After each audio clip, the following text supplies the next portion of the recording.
Hola amigos, comenzamos con este podcast una aventura que nos llevará desde la destrucción de Jerusalén en el siglo I hasta la segunda venida de Jesús. Es un recorrido apasionante que nos sitúa en la historia y que nos proyecta hasta el encuentro prometido.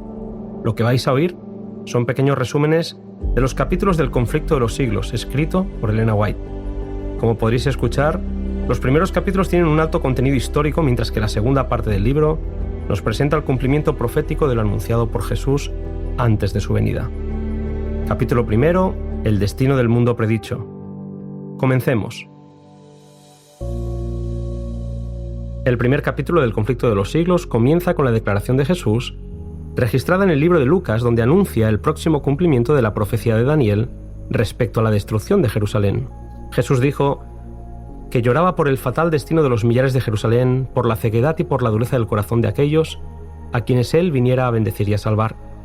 Nos encontramos ante un primer capítulo que resume siglos de historia, siglos de apostasías y rebeliones, de una ciudad que podría haber sido para siempre la elegida de Dios.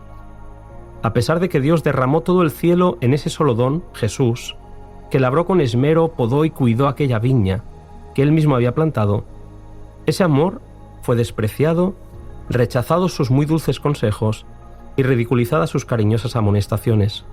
Jerusalén tenía los días contados, puesto que el único que podía librarla de su suerte fatal inminente había sido rechazado y crucificado. Se nos describen de forma dramática los sentimientos que Jesús tuvo por Jerusalén, que le hizo pensar en el rechazo que el mundo haría de su oferta de salvación. Anheló salvarlos a todos, pero muy pocos iban a acudir a él para tener vida eterna. Elena White exclamó: «Terrible ceguedad, extraña infatuación».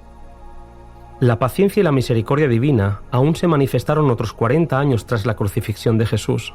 Cuando retiró su protección, la maldad y la crueldad satánica se adueñaron de la situación, quedando Jerusalén en manos del enemigo. Pronto llegaría su destrucción. Las huestes romanas sitiaron la ciudad, mientras que en el interior los judíos seguían pensando que Dios los protegería, puesto que eran el pueblo escogido. Las escenas eran cada vez más horribles y se presagiaba el fin.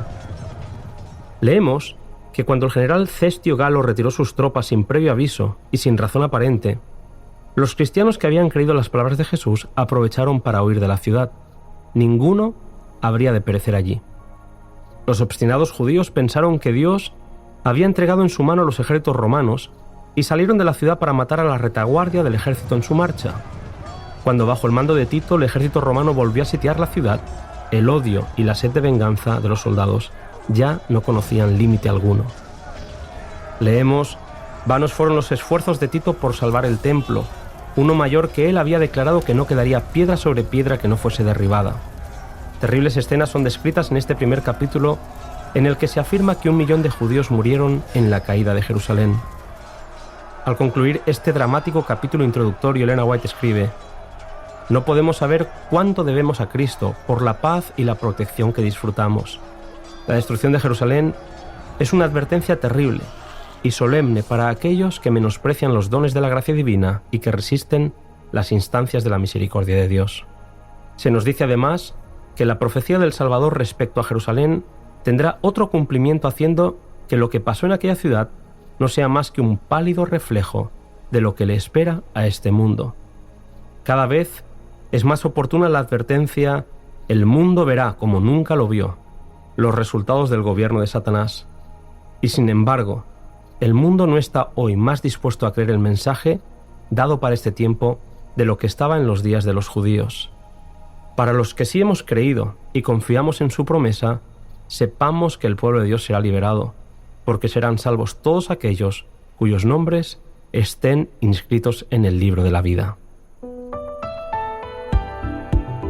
Queridos amigos, hasta aquí la lectura o el resumen del primer capítulo. Nos encontramos en el siguiente, que lleva como título La fe de los mártires.